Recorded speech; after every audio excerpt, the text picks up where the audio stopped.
It's getting late tonight. I've been busy quilting all day and I have not thought much about dinner.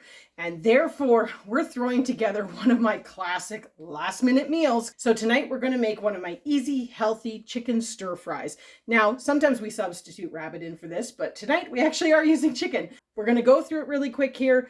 You can use just about anything as far as your vegetables, that sort of stuff. What I'm kind of using up is stuff we're cleaning out of the garden. We've got a zucchini, we've got a few of our summer crookneck squash left. I even got a few straggler noodle beans, so they're going in here. Peppers from the garden, because you've seen peppers. We have a lot of peppers. But otherwise, onion, broccoli, because I bought a whole bunch of broccoli at the store when they were on for 99 cents, and I got to use them up. So this is how this recipe works. Throw whatever you need into the wok, and then we're going to go through the sauce, because realistically, the sauce is the most important part, right? And the main thing I love about this is it's a one-dish meal. I bring out the wok. You do not know how much I use the wok. The wok is amazing for just tossing things in, and it turns out fantastic. So the first thing I'm going to do is put a little bit of olive oil into the wok, get that to a decent heat, and then we're going to throw in those sliced onions. Now, I like to slice everything in bigger pieces when it's for a stir fry. I don't know, it just looks prettier and kind of feels like it's got more substance or something like that. So we're going to get the onions and mushrooms in first, because I like my mushrooms very well cooked. And then we'll throw in some of those bigger items, like our carrots, again, just kind of sliced in rings, and our broccoli sliced in nice long pieces, so that basically if I wanted to eat it with chopsticks, I kind of could if I really wanted to. I'm not gonna, but that's sort of the size of pieces that I like to use. And after that, I'm going to follow it up with the squash. Last but not least, going into here for veggies is our summer squash and the peppers. Now, the one thing that I do not put in here right at the get-go is my meat, because many of you know I like my meat already cooked and ready to just bung into the pot. And we actually roasted a whole bunch of chickens for Thanksgiving dinners. So I'm putting some in here now, and then the other batch is going to go in the freezer for a future meal. You could also can chicken or use canned meat in this. It's wonderful if you want it to just be quick and easy. Honestly, the chopping up everything is what takes the longest time. And then it's just kind of sit it in there, walk away, do something else, come back, put your sauce on, and you're good to go. Now look at that, guys. Our chicken's not in here, but all of our veggies are, and doesn't that just look so healthy, so nutritious? Look at the colors. That's what I love about cooking. Lots of colors. It just seems to make everything so much better.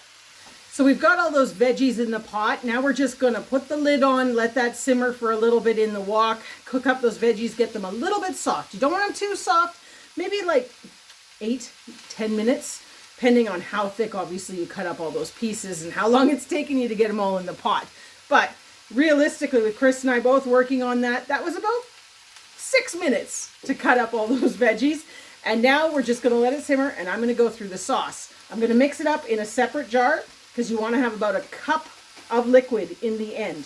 So let's go through the ingredients. We're going to start off with 4 cloves of garlic. Now, this is the last of 2024's garlic. And as you can see, there's 5 cloves in there. We're going to live wild, and we're going to put them all in. But normally I would be probably 4 cloves, but we're garlic people, so it really makes no difference to us whatsoever. The next is 2 teaspoons of ginger paste, 1 teaspoon of smoked paprika. Now you could use regular paprika. We just prefer smoked here, but either would work fine. The taste will be a little smidgen different, but it's no big deal. 3/8 of a teaspoon of hot chili powder or cayenne pepper, whichever you happen to have. Now this is obviously to your taste. I like this as it's kind of like a sweet chili / teriyaki. I don't know what you'd really call it, but it's just sort of made up as we go, and it's sort of stuck. 1/4 teaspoon of salt. Like you see, I'm putting this all in the jar before we add up all our liquid. 4 tablespoons of soy sauce, 2 tablespoons of sesame oil. You could also there's a lot of alsos, because this is a recipe that you can mix and mash and change however you'd like. But we like 2 tablespoons of sesame oil. It gives it a really nice taste. Even a little bit of sesame seeds on top at the end. Lovely. But you could use olive oil or vegetable oil, whatever you kind of got. And 2 tablespoons of honey. Now this is where we go a little bit differently. I'm going with 1 tablespoon of honey and a 1/4 teaspoon of our stevia powder. Again, this is just to save us on that sugar carb content, but you could go with the straight on honey if you want, if you don't have the substitute. 2 tablespoons of rice vinegar, then stir that all together in your 1 cup measurer, and then top it all the way to the top with either a vegetable broth or a chicken broth, whatever you kind of got handy. You could use water if you wanted. It doesn't make a whole lot of difference to the flavor because there is not very much actually going in here. And then you want 1 heaping teaspoon of cornstarch just to sort of thicken it up just a little bit. So this is steamed really, really nicely, but those veggies are still slightly crunchy. Like I say, it's been probably about closer to 10 minutes now because some of that zucchini was pretty big chunks. Just gonna throw in a handful of our chicken, like so. Leave enough for one more meal. And then really all that's left is pour on the sauce, put the lid back on, and let it sit for another 10 minutes, and then she's ready to go.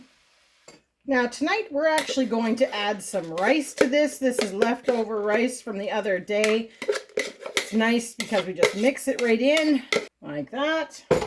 Also helps you gauge if you've got enough sauce in there.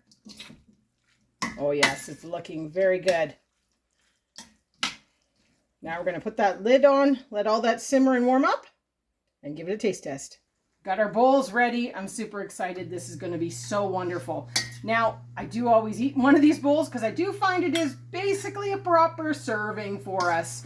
So let's get her scooped up. Look at how gorgeous that sauce went. Oh, how wonderful. And now just a little bit of sesame seeds on top because it just makes it look pretty and taste amazing. And then I got out the chopsticks just to prove a point.